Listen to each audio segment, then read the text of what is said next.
अनवर रज़ा साहब, आपसे जानना चाहूँगी कि अदलिया के साथ भी जो कहा जा रहा है कि वफाकी हुकूमत के और पंजाब हुकूमत के कुछ मामला चल रहे हैं और जहाँ पर कुछ केसेस ख़त्म किए जा रहे हैं वहाँ पर कुछ केसेस नए बनाए भी जा रहे हैं।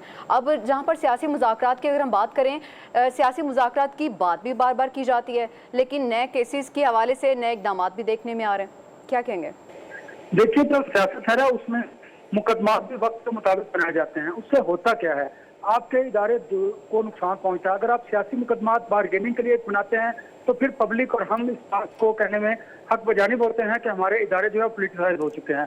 और दूसरे केसेस जो इस मुल्क को खोखला कर रहे हैं, मेरे मुराद करप्शन से है, वो केसेस भी, उन केसेस को भी जब अदलिया में लेकर जाया जाता है तो उन केसेस पर भी उस तरह फैसले नहीं होते जितना फैसले होने चाहिए। उन केसेस को भी सियासी बारगेनिंग के लिए इस्तेमाल किया जाता है। जब आप सियासत को इस बारगेनिंग के तौर पर इदारों को इस्तेमाल करेंगे तो फिर अवाम मीडिया उस पर जरूर बात करेगा। अब आपने कहा केसेस बनते हैं, जब बनते हैं तो हम हालात देख रहे हैं, मारूदी हालात जो है पोलिटिकली के तमाम केसेस हैं की बेल पीटी उनको उल्टी चली जा रही है। ठीक है, मिलनी चाहिए, अदालतें इस पर फैसला कर रही है, सब जुडिस मामला है। लेकिन अब जब नए केसेस बनेंगे उसका मकसद क्या होगा? सियासी बात को आपने जगह पर रखना है। ये पाकिस्तान पीपल्स पार्टी के साथ भी हो चुका, पाकिस्तान मुस्लिम लीग नून के साथ भी हो चुका और अब पाकिस्तान तहरीक इंसाफ की बारी है।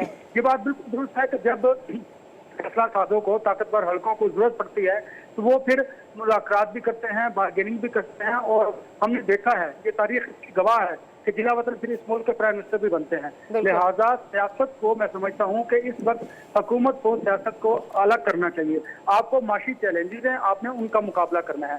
जब हुकूमत परफॉर्म करेगी तो ये भी एक बहुत तगड़ा मैसेज जाएगा उन सियासी जमातों को जो परफॉर्म नहीं करती रही या जो इस वक्त मुश्किलात में है।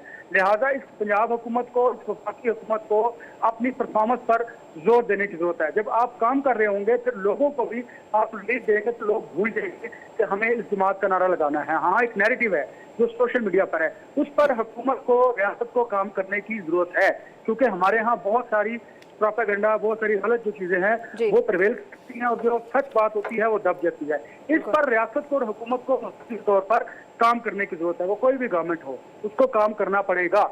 इसीलिए आप अच्छे तरीके से सियासत को भी आगे लेकर चल सकते हैं, हुकूमत भी बेहतर तरीके से चला सकते हैं।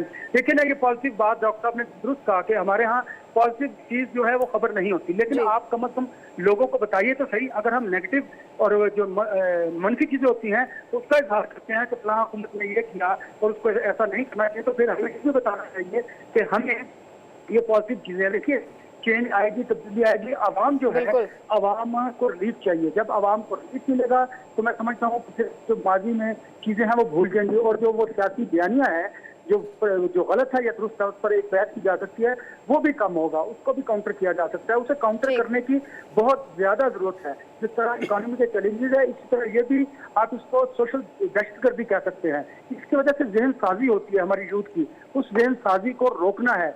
हाँ, जो ठीक चीज है आपने वो बतानी है, हमारा ये काम है, हमने लोगों को बताना है।